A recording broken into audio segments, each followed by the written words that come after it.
And baby, we are back, ladies, gentlemen, and all of our fans, friends, and everybody else out there watching. I am the Elk. You're welcome. And I'm joined by two of my co-hosts this week. Ryan is back to tell us everything that he feels about everything going on in the Schmoedown for this special double-sized episode. That's right. We weren't here last week due to scheduling issues as Keith was away on assignment. And of course, the rest of us all tied up in some Schmoedown going on. So we do apologize for that one. But who else is back? That's right. It's super producer Chris Barnes. We're going to discuss not one, not two, not three, but four amazing matchups with some big happenings going on as the build happens towards free-for-all. Everything that's happening, not just this week, but also last week, right here on This Week in the Schmoedown.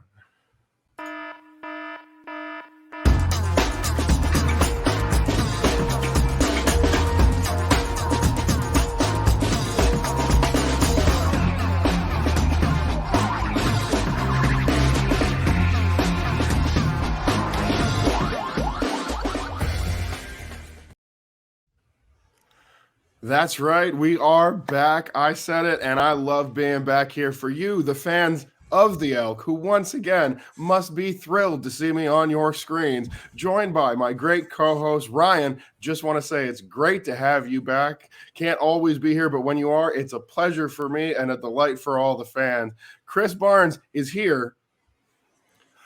And, of course, we've got all sorts of things to talk about in the Schmoedown. There was all sorts of news going on over the last 2 weeks that, you know what, Chris, to heck with this.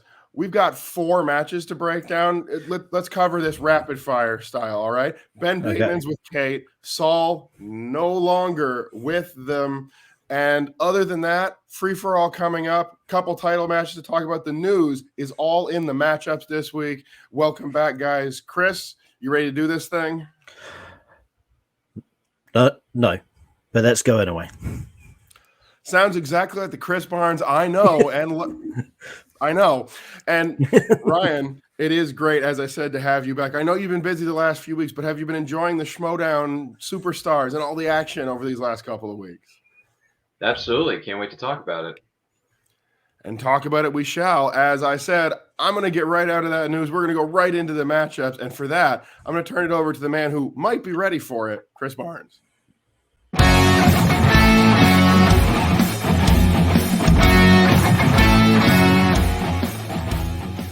Okay, so last week's Titans, we had 2 brand new teams and 1 brand new player. The system is the new team for the dungeon, featuring fan favourite Janine, the Machine, and newcomer, the Database. And now we're taking on Gold Leader and the Barbarian after Kaiser put that challenge out to Bobby Gucci. To kick off round 1, because I'm going to go straight through it, we've got 4 matches to go through, so let's just get through this and get your guys' opinions on it. Database and the Barbarian, they go perfect round 1s, but Barbarian hits his bonus. Database does miss. So we end that round 1, 19-16 in favour of Janine and Database.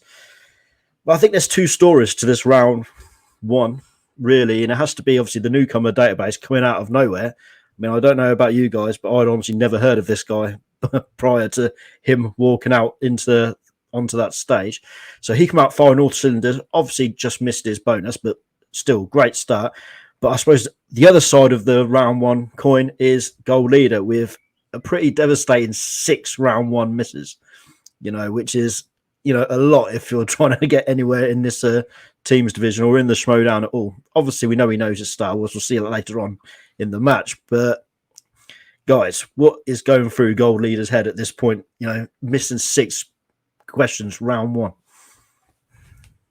Anyone? I would say he pulled a Clerks. I'm not even supposed to be here today. Honestly, what's he doing here? Like, Gold Leader, what are you doing here, man? Sit in your Star Wars corner. You don't need to be in this arena right now. It's not your turn. So I honestly, he said a lot of this during round 1. He says, I don't know this one. I'm not sure if this is correct. I don't know what I'm doing here. This isn't really my division. I shouldn't be in this arena right now unless it's Star Wars. IDK, or IDC, excuse me. Sorry. I don't care.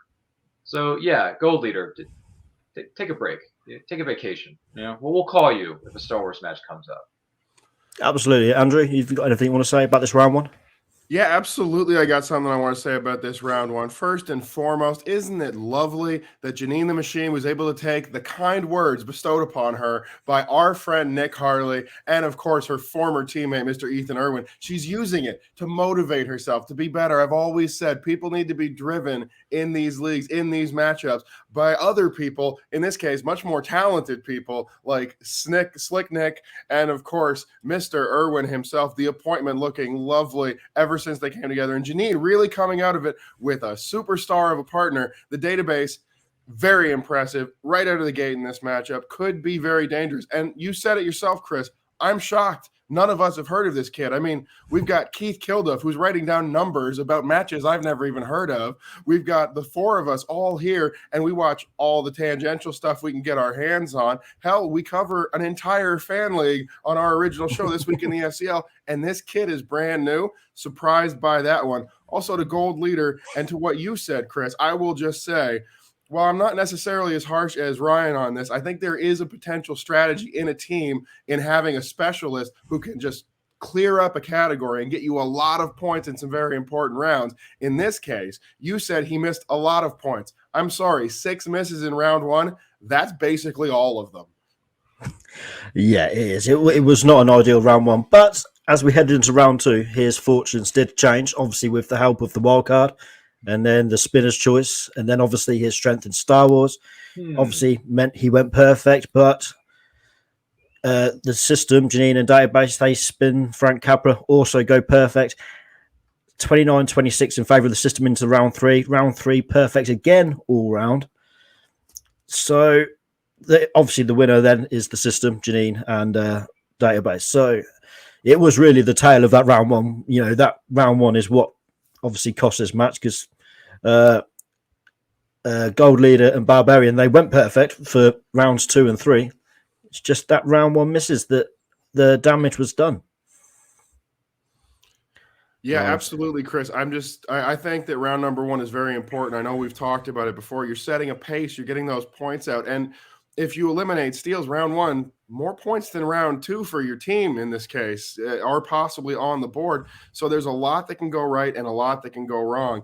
And in the case of this matchup, though I'd never doubt the genius of Bobby Gucci in putting a team together, well, that round one is pretty much insurmountable. Kudos to them for coming so close after such a rough start, but you come out of the gate that far behind and there's almost no chance. We've rarely seen that sort of thing happen. Unless, Ryan, I can't think of any. No, I got nothing. No.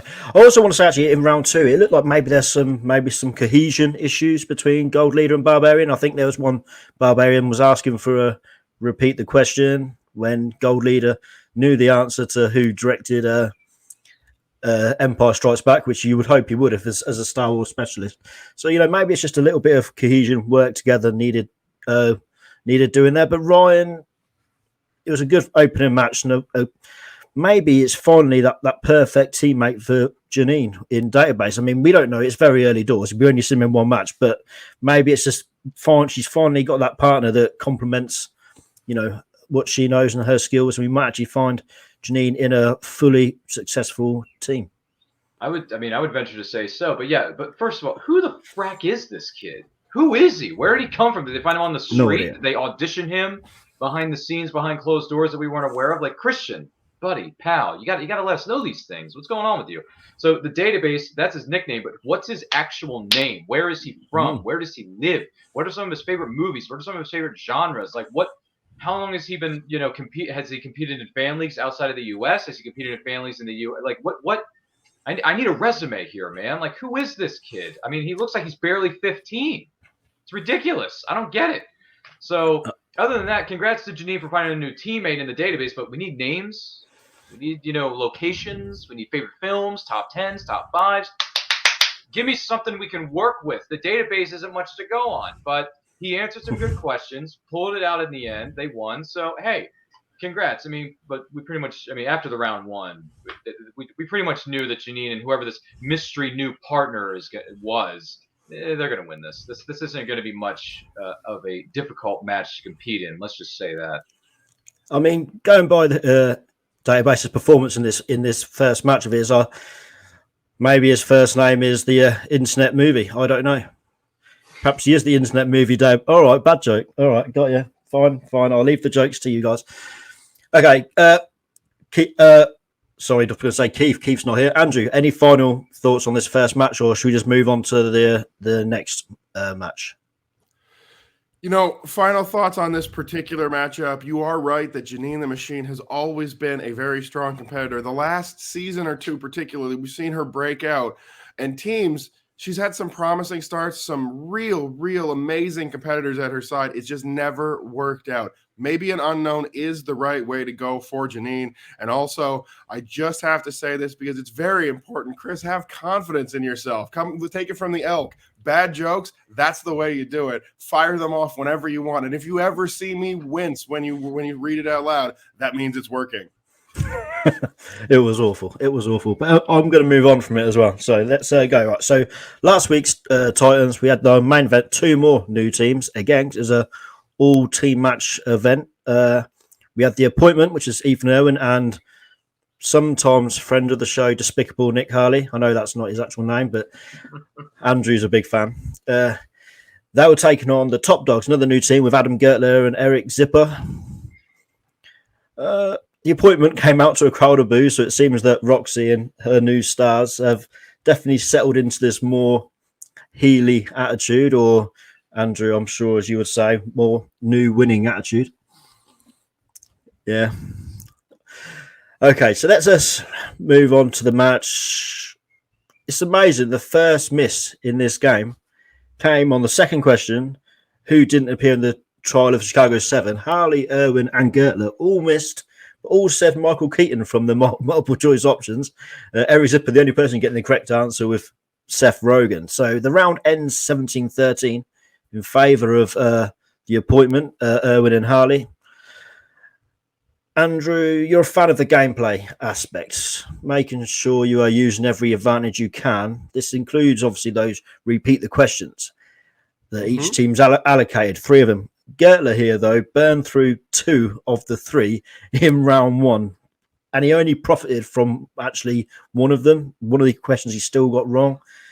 Do you think that maybe, it's wise to actually burn through these in round 1, or we should be looking to save them for maybe the trickier questions coming in the later rounds?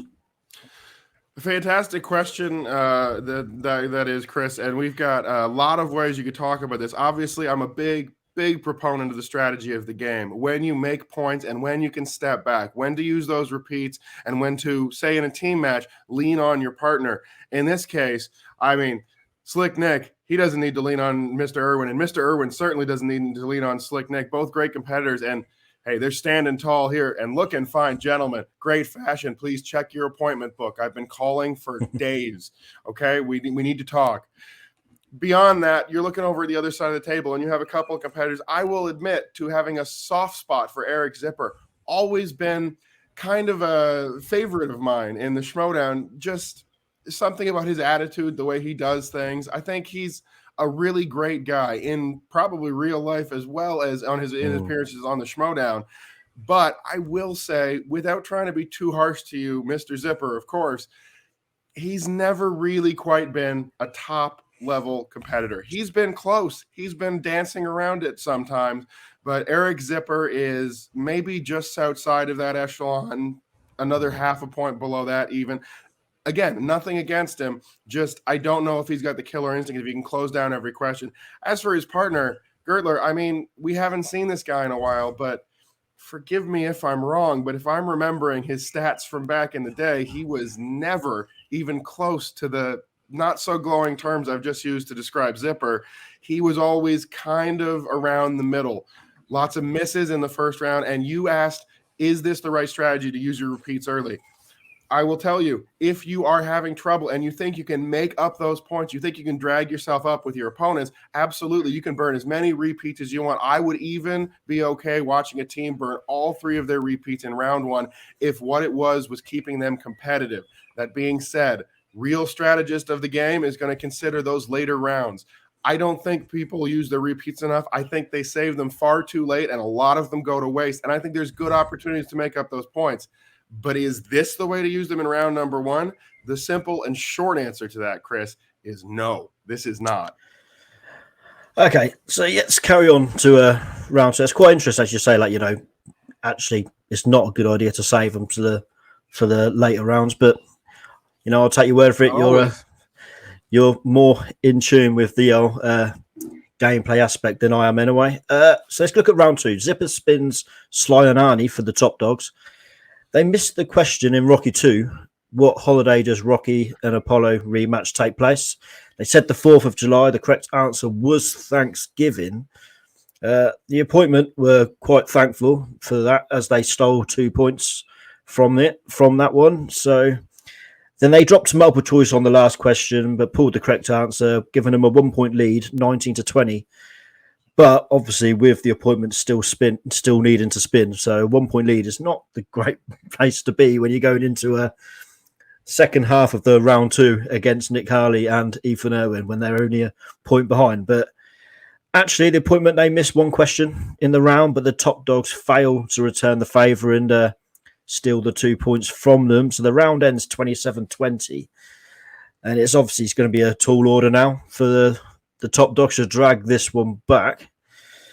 And unfortunately for Zipper and Gertler, that was in fact the case, despite going perfect themselves in round three, which was a very good round three from them. The appointment also had 3 questions and 10 possible points to play for to turn the match around to get it. It took them, the first 2 questions to get the job done. And we had a 32-30 winners for the appointment. Right. I really enjoyed Adam Gertler's new Adam Gertler with the luchador mask and everything that's going on. Ryan's shaking his head. I guess he didn't know. I mean, look, I like this new. I mean, it's an interesting new. Listen, the team's division is going to heat up this year, no matter what, no matter how you slice and dice it. But as far as the top dogs go, they did not do as bad as a lot of people thought they were going to do. They held their own. They hung in there. They did pretty well, and it came down to the end. So listen, that's all you can ask out of a competitor. So top dogs, I dig it. I want to see them go further. Maybe they'll have some belts around their waist in a couple of years, maybe a few months. Listen, crazier things have happened in this entertainment business. Yeah. Let me tell you. But Zipper and Gertler, I like your suit, but I don't like the mask. Lose it. Okay? People want to see your face. We want to see you actually verbalize your answers and, see the look in your eyes when you get something right or wrong. We need to see your face. Okay? Lose the mask. Lose the, some of the pageantry of this whole thing. Just wear your suit, wear a t-shirt, wear a nerdy shirt if you want. I don't care. But the mask thing, no. Didn't dig that. But outside of that little weirdness, I like this team. And I want to see what else they can do. Give them another match because they hung in there. So give these guys another chance. The team's division is growing exponentially each and every week in sports and entertainment when it comes to the MTS. So I say give top dogs another shot. The appointment, yeah, fine. Keep being your heelish shells. We'll just keep booing you. But top dogs, I look forward to seeing what they do next. Yeah, they did hang in there, and I do think it's kind of much like the last match, actually, with Gold Leader. It was kind of the first round misses and obviously that big steal in the second round that obviously made it too much of a gap for them to actually realistically pull back in round three. Obviously going perfect. Okay, sometimes friend of the show, Nick Harley. What do you think about here's an Ethan's chemistry? It's pretty good, Andrew, right? Got a top team there. I mean, you're talking chemistry. You're talking explosions here. It's like you mixed something and now the entire lab is on fire. When you talk about personality, you cannot skip by Slick, Nick, Harley. The man, he's a beacon. He's an absolute joy to watch on screen every week. And now with a partner the caliber of I'm sorry, Mr. Irwin, please guys do return my calls. These guys together are going to be, and you guys can dip your heads and you can disagree with me all you want about how great these two are as people, and you absolutely are, fellas, but you cannot disagree about this. That's a lot of movie trivia knowledge to pack into one team. Look at what Slick Nick has done. He's a former champion is what he is. He won against every competitor that came his way, and then he made his way to the Schmoedown, and he's been pretty darn impressive ever since. As for Mr. Irwin, Do I need to tell you what this man has done in the Schmoedown? Do I need to talk about the matches, the sudden deaths, the huge point totals that Mr. Irwin has continually accrued throughout his career? He's one of those mainstays of the Schmoedown that we always talk about, who barely ever misses a question, who's always in the main event conversation. And of course, with the genius, the beauty, and the absolute grace of Roxy Stryer leading this team, the appointment, folks, is for titles in the future, and I'm calling that right now. I think this team is not just likely to be, but almost certainly will be tag team champions before the season is out. Well, before the season's out, huh? Ryan, do you share Andrew's thoughts on this, or do you think they've got a little bit more to go before they get to that kind of point? I'd say they got a little bit longer before they reach that pinnacle, but like I said, the team's division is heating up every week, so anything's possible in that division. Yeah. Okay, so let's move on to this more recent Titans. Speaking of teams, we've got a match here: KOrruption versus Shazam. If it goes one way, that'll be one less team for the appointment to face off against. If it goes the other way, KOrruption would be the first team to hold the team's titles on 3 separate occasions, I believe. I believe that stat's correct. I think Keith confirmed it a couple of weeks ago. So I'm just going to go through this pretty quick, and then obviously we'd love to get all your thoughts. And Ryan, obviously you're the massive KOrruption head. I need to get your... I might just put you on a solo shot and let you go through it at the end of this, to be honest, mate. But let's see how it goes. So let's have a look. So round 1. Only chance went perfect for KOrruption, and also gets the bonus. Round 1 ends 18-20, kind of as you expect from 2 teams of this caliber. They don't miss a lot, Round 2, KOrruption spins Oscars, respins, gets 1980s. Perfect, but they did drop to multiple choice once. Shazam spins new releases, which can be a bit tricky, depending on how new these movies are. You might have only seen them the once, but they did miss the question who directed the Sopranos prequel, The Many Saints of Newark, Say and David Chase. The correct answer was Alan Taylor. Chance and KOrruption steal 2 massive points, giving them a 31-26 lead. But obviously, with this being a title match, they're not taking that lead into round 3. They've got another couple of rounds to go. One of them being the betting round. Both teams wagered the full 3 points after spinning Pixar, I believe it was. The category was Pixar. Yes, it was, because the question was, what did Monsters, Inc. win its Soul Academy Award for? Both teams wagered the full 3 points. Both were correct with the best original song. So it's now 29-34 in KOrruption's favour, heading into the speed round. Now, like we all know, speed round where these matches can turn on the head. And it was very much the case here, with Chance coming out the block quick, getting the first one right. But then Bibiani just kind of took control of the round. Questions 2, 3, 4, and 5, all William Bibiani, quickest on the buzzer. KOrruption, though, still have that lead, just 2 points. But, guys, that was fantastic from Bibbs in that speed round, right? Just clearing up.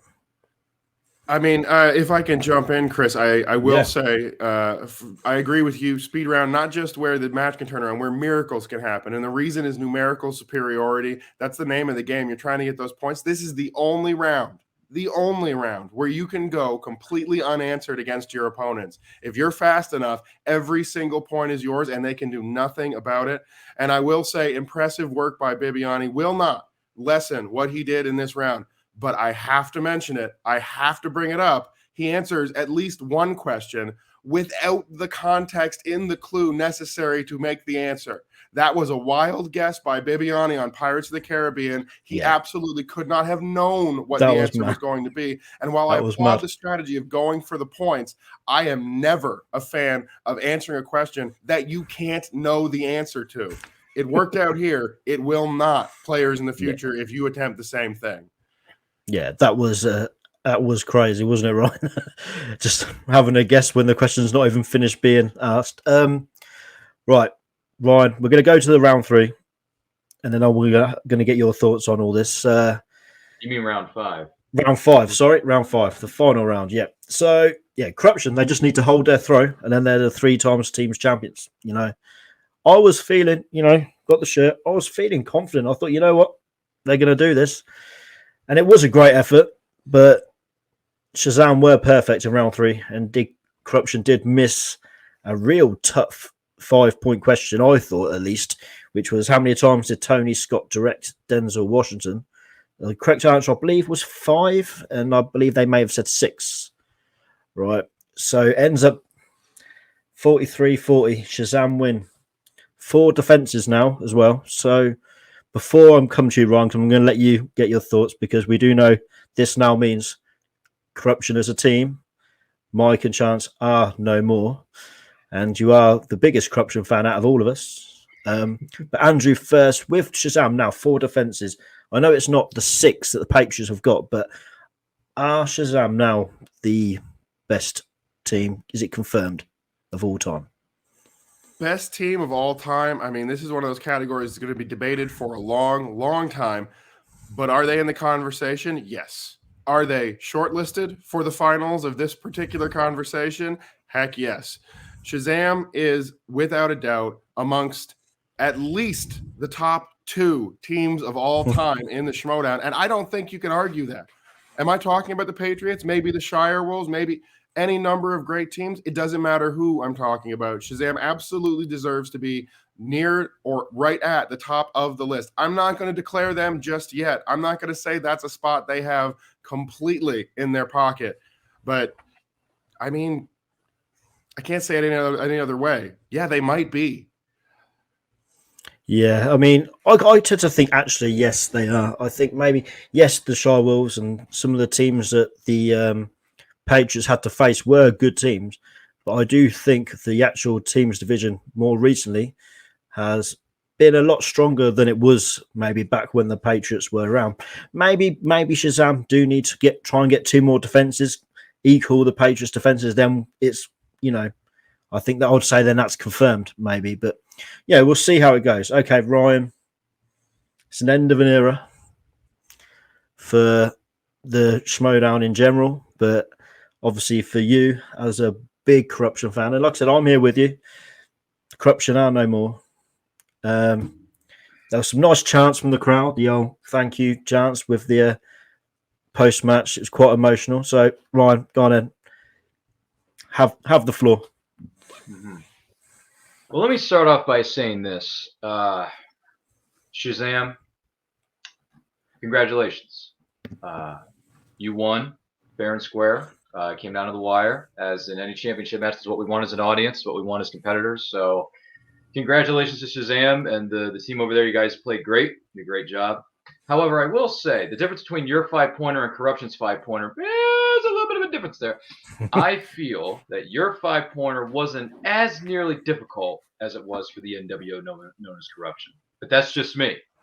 That's just me. But we're not here to discuss that. We're here to discuss a couple things here. One, I've been with Corruption since the very beginning. Anarchy started, all of it. Everything that Mike did, all the strings he was pulling, all the craziness that ensued. And then this guy, I've known Chance from the family, so I've known Chance for a while. And he comes into the MTS. He teams up with Mike. I'm thinking, okay, this is interesting, but how is this going to go? How is this going to be a fit, right? And it ended up becoming a great fit. And they made a lot of history. They won a lot of matches. Sure, they've lost some matches like all teams do. You win some, you lose some. It's part of sports. It's part of the game.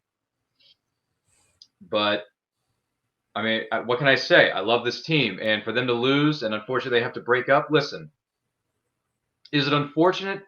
Yes, it is. Is it the end of one of the greatest eras in the history of the teams division? Yes. But, listen, Corruption has been here before. They've always had a bit of a struggle in the early goings of each, of the last couple of seasons of the MTS. But then at the very end of each of those seasons, they have come back. They have risen to the challenge. They win matches, and they end up becoming the faction champions of the MTS for that respective season. So I have every confidence that just because Chance and Mike, you may no longer be a tag team within the teams division, you're still a faction. Corruption is still a faction. So, yes, this isn't the end of the era. Yes, this is heartbreaking. Yes, it is a gut punch. No question about it, ladies and gentlemen. But Corruption's not done yet. This is just the beginning.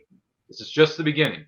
Easily. Chance could team up with Marisol tomorrow. Mike could team up with Marisol tomorrow. Easily. And they could form a completely, a different team, throw in another name, whatever. And they can still rock the teams division this year. And maybe, just maybe, Corruption, the Corruption faction could come away with some more belts on their shoulders. Yeah. So, and honestly, and this is another thing I noticed during the post match, I have never seen Shannon and Mike this emotional in an interview ever. I've never seen them like this. So to see the heartbreak, the rawness, the emotion coming from the killer and the queen of the Schmoedown, Shannon Barney, it tells me that it is heartbreaking for them, yes, but they love this game. They love this sport. They love answering questions and practicing and being on camera and entertaining the millions and millions of movie trivia fans around the world. So when I saw that interview, I was taken aback by the emotions that were displayed in that interview. But I must say, if I were sitting in that studio, if I were in that building, I would have said, listen, you put your blood, sweat, and tears, and you laid it all out on the field. That's all you can ask. That's all you can ask. Win, lose, or draw, Corruption is still here. Corruption is still a faction. To me, I can't speak for everybody in this arena, but I can say this. Corruption, to me, is the best there is, the best there was, and the best there ever will be in the MTS. So Chance, Mike, I love you guys. It's the end of an era, but you got so many wonderful things coming your way. Mikey 3 belts, I still believe in it. I'm going to believe in that till the day I die. Mikey 3 belts is going to happen. It's going to happen. It is always about truth and destiny. And that is going to happen for you, Mike. Chance, you're young. You got so many years left in your tank, my friend. I mean, you're younger than me, which is saying something. That's not an easy thing to admit. So, Chance, Cobra Boy, you got so many years left in the tank, brother. You're going to get yourself some belts. Shannon's going to win Manager of the Year, next couple of years, whatever. It doesn't matter because, what is it? Chris, we've been here before. Corruption starts off a bit slow in the beginning, but then they rise to the occasion at the end of the year and they win the faction belt. So I have every confidence that the NWO of the MTS Corruption, is going to win some belts. They're going to gain some points, and they're going to come back from this. They really, really are. Because there are still lots of things that can be done within the teams division. There's still lots of things that can be done within the faction. You got Marisol in one corner. You got Laura Lights Out Kelly. Maybe Laura Kelly can make some impact in the teams division. You never know. And if this season has taught us anything, is that you need to expect the unexpected. So Corruption, in closing, congratulations. You played your heart out. You left it all on the field. Listen, I was thinking 5 films too. In that 5-pointer, I was thinking 5 films because I could name 4 of them off the top of my head. I couldn't think of the 5th one, but I could name 3 or 4 of them. And I was thinking, I think it's 5. I'm pretty sure it's 5. So, but listen, we can do the whole shoulda, coulda, woulda all day. But at the end of the day, Shazam is still your tag team champions. Corruption, as far as Chance and Mike as a team, maybe no more. But Corruption is not going anywhere.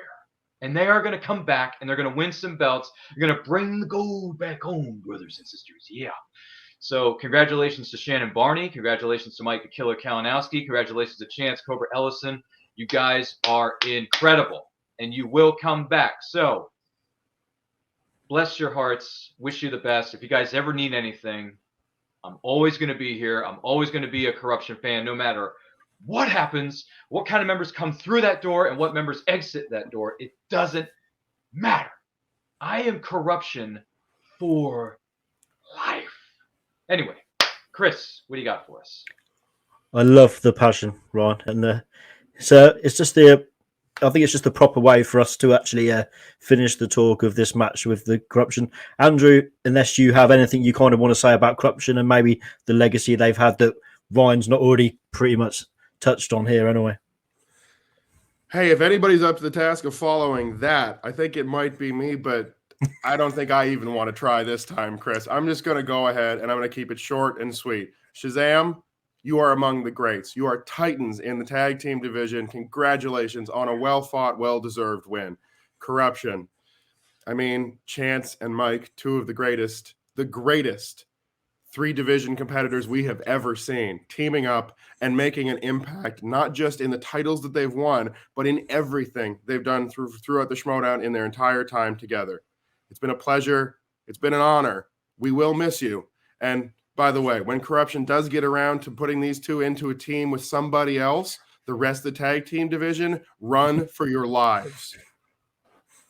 Yeah, absolutely. And very well said. So, shirts, and then well done, KOrruption. So let's move on then on to what was supposed to be Christian Harloff coming out to announce the numbers for the free-for-all, but he was interrupted by Paul Oyama and Swag.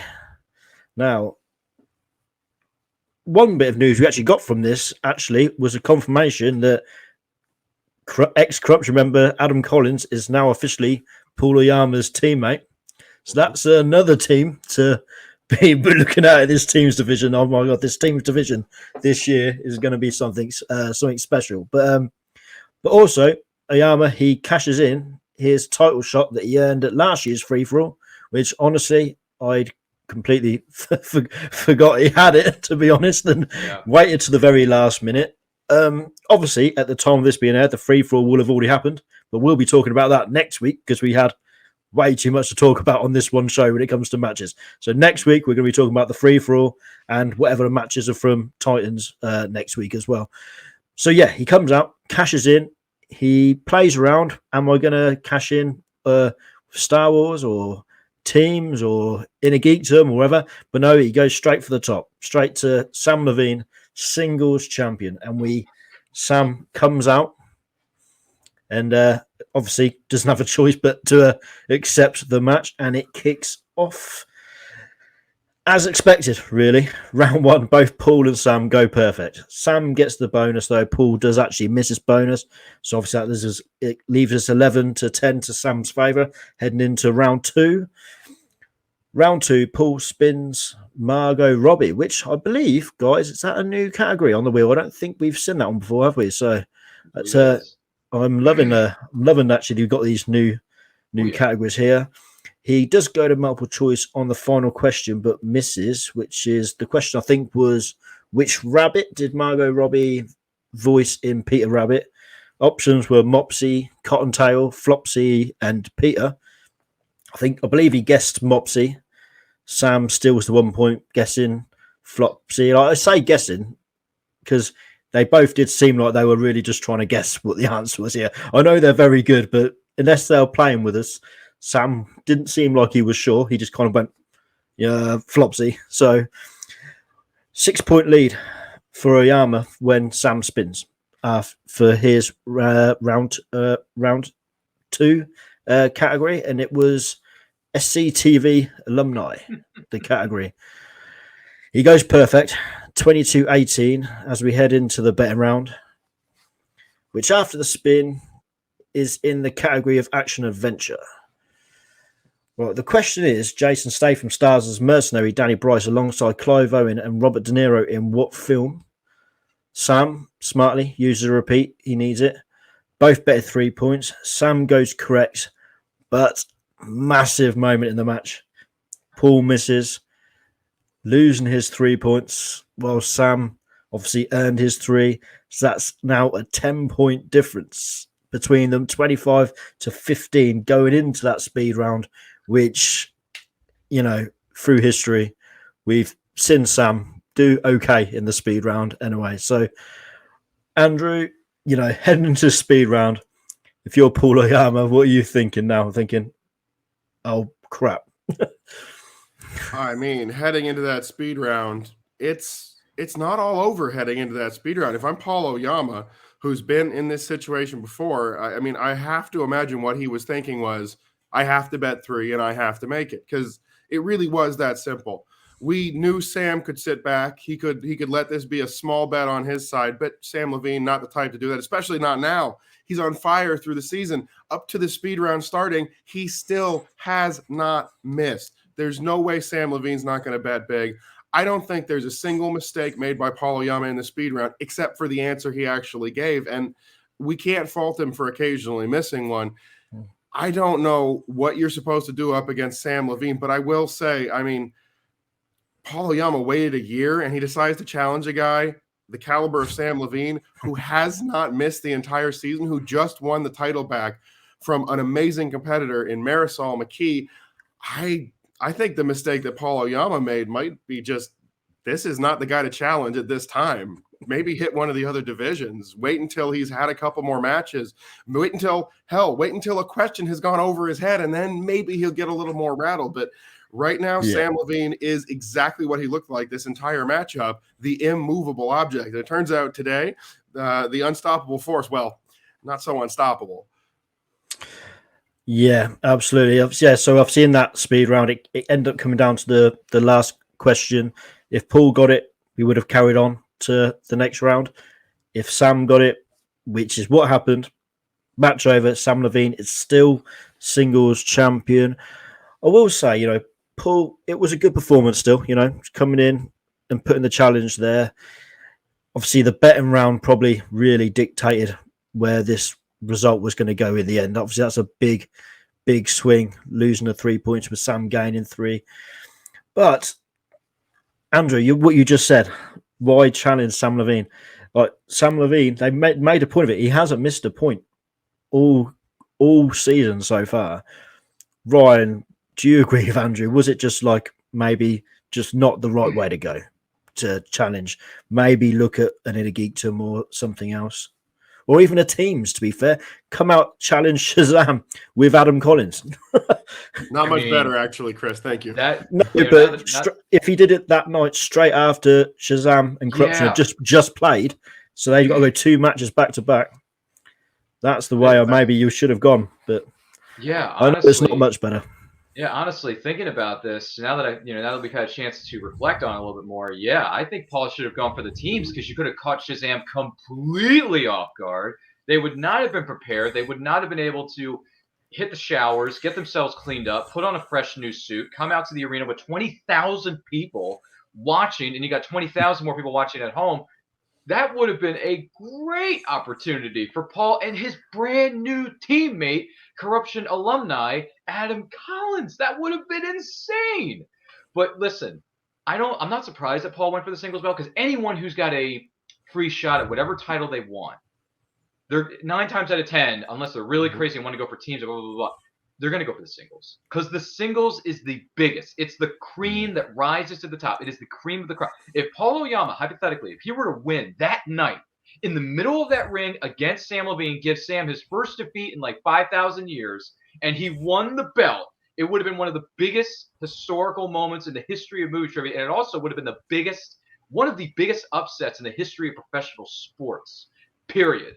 But listen, I totally forgot that Paul had a free shot, because no one remembers the last 2 years, because, a little thing happened. I don't know if you know what I'm talking about, but no one remembers that. I mean, let me ask you this. Before Paul Oyama won the free-for-all last year, who won the free-for-all before him? Was it Levine? Because I remember Levine coming out and he challenged Dan Murrell, but unfortunately it didn't work out that night in Sam's favor. I think Dan Murrell retained that belt that night when Samm Levine challenged him in the middle of that ring. Was the previous free-for-all not Dan Murrell, the only person to ever successfully cash in a free-for-all? Or is that the year before? Possibly it was. I cannot remember for the life of me now. We need Keith the stat man back. Maybe I can look it up.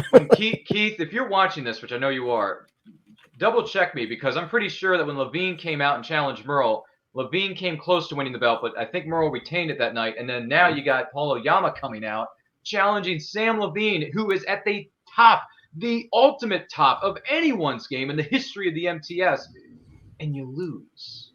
I gotta say, I'm not really surprised that Paul lost, because Samm Levine is Goldberg. He is unstoppable. He has the spears, the jackhammers, any other kind of maneuver you can think about in pro wrestling. Samm Levine knows what you're doing. He knows how you're going to come at him. He knows this game better than probably anyone ever. I mean, Samm has been this guy. Samm? I don't even think you're in your 40s, so this is insane. How much knowledge you have piled into your noggin. And not only that, and I don't know if you guys have been able to witness this on social media most recently, I know now these matches of NFT, I'm pretty sure they're pre-recorded like weeks in advance, right? So Sam probably already knew that he was going to be challenged that night by Paul Oyama. So that kind of made me think, well, what if you actually did challenge Sam, but Sam was just there to watch? He wasn't actually there to compete. He was just chilling. Like if you caught Sam off guard, really, because I feel like this was rehearsed. I feel like Paul already knew he was going to challenge Sam. I felt like Sam already knew that Paul was going to call him out in the middle of the arena. So I kind of wish this would have happened more organically than actually rehearse. Sorry, Christian, I don't mean to, throw your production windows out the door, but I would have liked to have seen Paul challenge Sam completely unnoticed. Like Sam's thinking, what? Wait a minute, what's going on? I'm just here to, cheer on the competitor. I'm not actually here to compete. I would have liked to have seen that actually happen. But listen, even so, it happened. It was a good match, although Sam pretty much mopped the floor with Paul going in round 3 and beyond. I mean, he mopped the floor. I mean, Paul had a mountain to climb to get back up to Sam. So let's be honest. But listen, Paul, I know you from the fan leagues. I know you. You put up a good fight. It just wasn't, as Sam pointed out in his post-game interview, it wasn't. You got unfortunately unlucky. It wasn't your night, Paul. But listen, anything's possible. You can come back in another couple of months, maybe another year or two after Sam has held the belt for like 30,000 years, because I don't think he's ever going to lose it. So when that happens and you come back, you can always make a run for the belt. There's nothing wrong with that, Paul. I can see you winning another singles belt in a couple of years. It doesn't matter. But man, Samm Levine is ridiculous. I don't think honestly, the person, whoever it is, whether it's someone in KOrruption, or if it's someone in another faction that takes down Samm Levine, this is something I'm going to promise you. Whoever is able to dethrone Samm Levine in this current run of the MTS, Season 9, the reboot, right? It's going to be one of the biggest upsets in the history of sports, period. Because Sam is unstoppable at this point. Nothing, no one, not even Thanos or Galactus himself could touch Samm Levine. They can't touch him. So, not only that, Samm Levine just this past weekend got married to the love of his life, Rachel the Crusher Cucci. And I saw it on Mark Riley's Instagram feed. So Samm Levine, not only are you the world champion of the MTS, you got hitched this weekend. You retain your belt on a Friday, you get married on a Saturday or Sunday. Congratulations, good sir. That is insanity times 1,000. But congratulations to Samm Levine. And heck, Paul, you put up a fight, but this wasn't your night, pal. But bottom line here is, fellas, Season 9, not only are we expecting the unexpected, it is completely insane, and it is everything that we hoped it would be, and then some. So Season 9 reboot, MTS, let's go. Absolutely, and a big congratulations to Sam and Rachel, of course, on their wedding. So that's pretty much it for the matches. I think we got there. Andrew, is there anything you want to say about that match before we just start looking at what's coming up? Maybe we can have a little preview of the free-for-all, but how can you ever predict a free-for-all? It's like loads of people going to go in. Who wins? Is it always the person who comes last out? Or it could be the person who comes out first. Who knows? I mean, I've got to say, I think great matchup by both competitors. Not terribly surprised with the outcome. And that's nothing against either one of these guys. I love the work that Paul Oyama has done. He is a great competitor, but we've seen him get a little frazzled, fall apart a little bit at the end of some high-profile matches once or twice, miss a few questions that maybe he shouldn't have. And in this particular case, it's pretty hard not to fall behind. Again, brick wall, Samm Levine, I'm not going to miss. Mr. 100% is killing it in the building, and Paul Oyama, just not much you can do against that. So no knock to Paul. Of course, a massive congratulations to two of the all-time Schmoedown greats, Rachel, Sam. We wish you, of course, many happy years, many memories made together, and possibly return to the ring as tag team partners. Just suggesting. Nobody else said that. I'm saying it now, but we'll see what happens with that one. As for the free-for-all, Chris, you are right. I've made some great predictions on this show, as you know. I think even Mr. Mike Kalinowski himself may have seen one or two of my predictions and enjoyed them. However, The prediction that I will never make, no matter how much money you pay me, is who's going to win the free-for-all. I bet Bibbs enters early somehow. I bet you that a lot of competitors get knocked out where they shouldn't. I bet you that we're going to see maybe another table clearing moment. I don't know. Not every year. I get it. But what I can tell you about the free-for-all, the only prediction you will ever hear the Elk make about this particular event, it's going to be a lot of competitors. It's going to be a lot of movie trivia. And crap, it's going to be a whole lot of fun. Absolutely. Okay, so just at the end of the Titans this previous week, we had another scene. Christian Harloff bumping into Amaru, Moses, and Saul.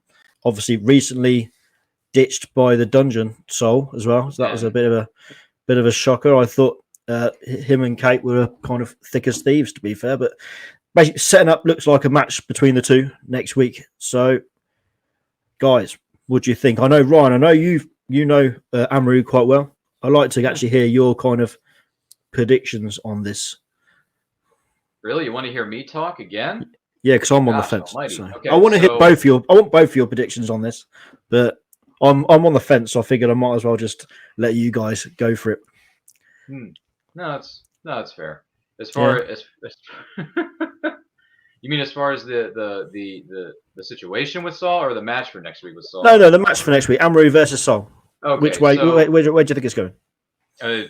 Honestly, I think Amaru's got it, because I've known Amaru for years. And by the way, Rue, you and I are going to be involved in a bit of a contest ourselves, a bit of a matchup ourselves, not too far from now. So not to give away too many spoilers here, but I'll see you in the ring there, Rue. I'll see you in the ring. I see you. Yeah, we'll see each other in a bit.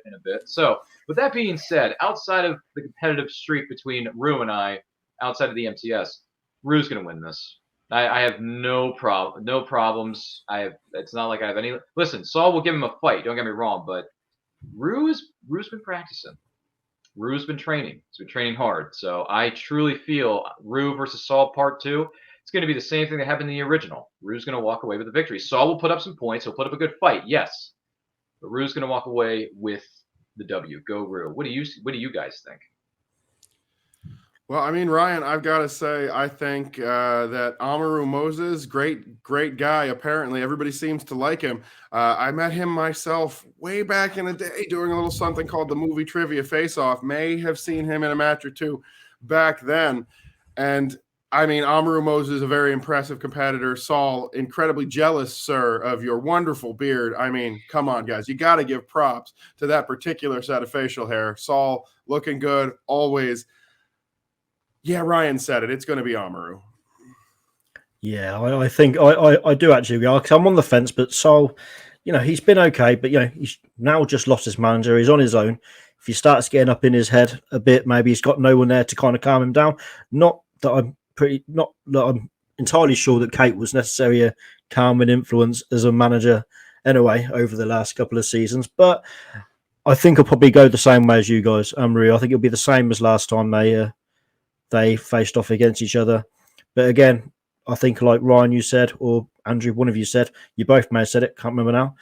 It'll be a close match. Saul will give him a fight. He's a good player. Just not sure he's on the kind of level that Amaru is, with what I've seen from Amaru, obviously, in the past, including some fan league matches. He's good. He knows his stuff. So let's just see what happens next week, and that's the only match we've got really set for next week, so that I know of at the minute. So I think we've been going a while now with these four. We've been talking a lot. Andrew, do you want to just take us out for this week of the Schmoedown? Well, folks, fans, and all of our friends out there, including you wonderful FCL alum, anybody who's enjoyed this show, please feel free to leave a comment. We do read them. We'd love to start responding to a couple on the air. I know I personally pitched that to Chris Barnes. Remember, Chris, I get final approval on which ones make it through. But, of course, if you've enjoyed the show, and I'm here, so how could you not? Thank you so much for joining us. As always, you can check us out on, I believe, one of those podcast feeds, Chris? Absolutely, yeah. We are on podcast. I think pretty much everywhere you can find podcasts, we're there. Right. So. We are out there everywhere you can find podcasts. You can check us out here, and you can always leave a like if you would like on this video. You are welcome for having me here. I am the Elk, always entertaining, always with the best knowledge about the Schmoedown. And you can find me online at CalcAndrew on Twitter. Of course, I'm not the only one who's all interneted up in this day and age. So what's going on with you guys? Chris, where can everyone find you online? Twitter, Instagram at @ChrisBarnes_UK, and that's pretty much it. Tweeting from obviously the at This Week FCL Twitter account as well. So if you want to message the show, and like I said last time, give us some grief. Don't agree with one of our opinions, you can go straight to the Twitter to do that, and that'll be me getting it in the neck, or we can do it in the comments of the show.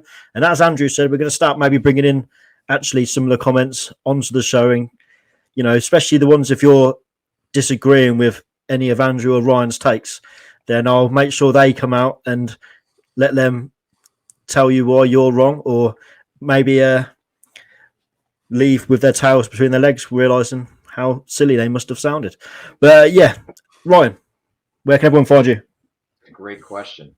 So you could everywhere. Find me on, yeah, okay, yeah. You're everywhere. Something else, CB. You're sitting there on your fence and you got all these fancy words and announcements to make. But anywho, listen. The truth is, you can find me on Twitter and Instagram at RyanRPM5. I do a show on Saturdays called And I Quote. Saturdays 12 p.m. EST, where I interview content creators of all shapes and sizes. There's an audio and a video version of that podcast, as well as I'm on Linktree. So if you go to Linktree, type in Ryan and I Quote, you can find me there. But Twitter and Instagram, the link to my Linktree is located within my bio, so that might be just a bit easier for those of you on social media. So at RyanRPM5, I'm always tweeting out stuff. I'm always posting things on my Instagram stories to get people hyped for other people's projects or things that I'm doing, and so on and so forth. Because as a wise person once said, a rising tide lifts all ships. And by the way, when you're corruption for life. All right. He is, as always, Ryan, you are the hardest working man here on the This Week team. And that's coming from the former hardest working man in the movie Trivia Face Off. I love having both of you guys here with me. Who will be on the desk from the Fearsome Foursome next week? We will find out when we come back. But as we head on out, I just want to say one more time to everybody watching, to our friends, to our fans, or hell, if you just wandered in and checked this video out, I don't know how it happened, but thank you so much for joining us. We're going to be back next week and just about every week as we go ahead and break down everything that's going on in the world of the Schmoedown. Perhaps we'll even be talking a little bit about a big event called the Free-for-All. That's right. It's right on the corner, around the corner for us, and we can't wait to break a little bit down from that as well. All that will be coming your way when we return next time on This Week in the Schmoedown.